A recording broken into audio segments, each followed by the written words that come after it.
Konflik di Timur Tengah antara Israel dan Palestina kian memanas. Lebih dari 5.000 roket diluncurkan oleh kelompok Hamas Palestina ke Israel.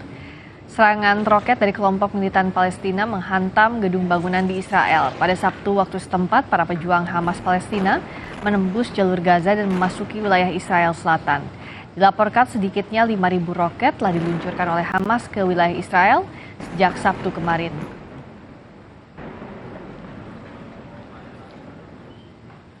Terkait konflik Israel-Palestina yang sedang memanas, KBRI Aman menjelaskan hingga saat ini tidak ada WNI yang menjadi korban.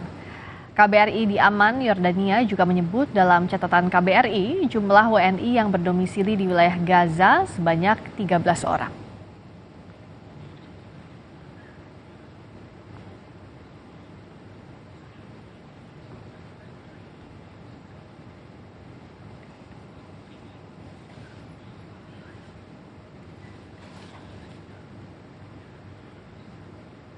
Informasi tadi menjadi akhir Sapa Indonesia malam kali ini. Ikuti terus perkembangan pemilu 2024 di Kompas TV, independen, terpercaya. Saya Friska Clarissa.